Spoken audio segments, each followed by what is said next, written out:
students, welcome to IBM International Public School. Today's topic is प्रत्यय. आज का हमारा प्रकरण है प्रत्यय. Take out your Hindi language books and copy और आज हम आपको प्रत्यय के बारे में बताएंगे. उपसर्ग में आपको पहले पढ़ा चुकी हूँ. प्रत्यय किसे कहते हैं? शब्दों के अंत में जुड़कर उनके अर्थ में परिवर्तन लाने वाले शब्दांश ही हिंदी व्याकरण में प्रत्यय कहलाते हैं. उपसर्ग में शब्द के शुरू में आरंभ में जुड़कर एक नया अर्थ देता है शब्द, लेकिन प्रत्यय में उसके अपोजिट होता है. शब्द के अंत में जुड़कर उसके अर्थ में परिवर्तन लाता है, शब्द को बदलता है. तो प्रत्यय किसे कहते हैं? जो शब्द के अंत में जुड़कर उनके अर्थ में परिवर्तन लाए, वही शब्दांश हमारे प्रत्यय कहलाते हैं. उदाहरण से समझिए.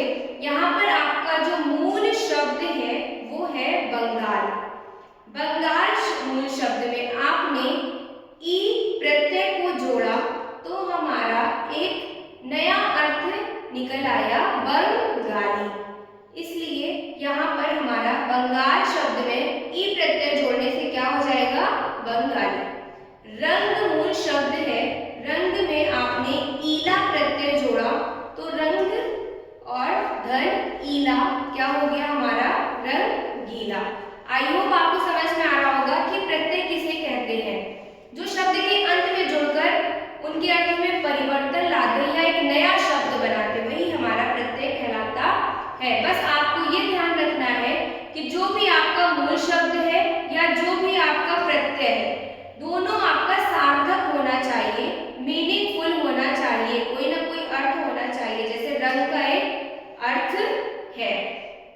प्रत्यय दो प्रकार के होते हैं, कृत प्रत्यय और तद्धित प्रत्यय.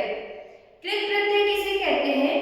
जो प्रत्यय क्रिया के मूल धातु रूप के साथ जुड़कर संज्ञा और विशेषण का निर्माण करे, वही हमारे हिंदी व्याकरण में कृत प्रत्यय कहलाते हैं. यहाँ पर आपको धातु का मतलब क्या होता है? क्रिया. जैसे ही यहाँ पर आपका पर क्या है?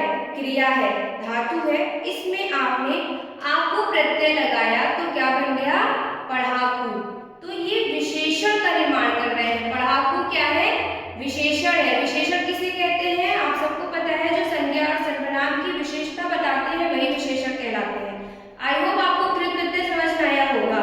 जो प्रत्यय क्रिया के पर यहाँ पर क्रिया है मूल धातु रूप के साथ जुड़कर, यानी कि प्रत्यय है और ये मूल धातु क्रिया है. ये प्रत्यय मूल धातु क्रिया से जुड़कर क्या बना रहा है? संज्ञा और विशेषण का निर्माण करते हैं. यहाँ पर आपका विशेषण बन गया पढ़ाकू. तो ये हमारा किसका उदाहरण हो गया? कृत प्रत्यय का. Understood everyone? दूसरा हमारा है तद्धित प्रत्यय. तद्धित प्रत्यय किसे कहते हैं? जो प्रत्यय संज्ञा सर्वनाम या विशेषण के अंत में जुड़कर नए शब्दों का निर्माण करते हैं, वही हमारे तद्धित प्रत्यय कहलाते हैं. जैसे यहाँ पर उदाहरण देखिए. लुहार, धन, इन. यहाँ पर आपका इन जो है वो तद्धित प्रत्यय है, क्योंकि यह लुहार नामक संज्ञा के साथ मिलकर एक नया शब्द बना रहा है, लुहारिन. तो इसमें इन क्या है? आपका तद्धित प्रत्यय है. Understood everyone?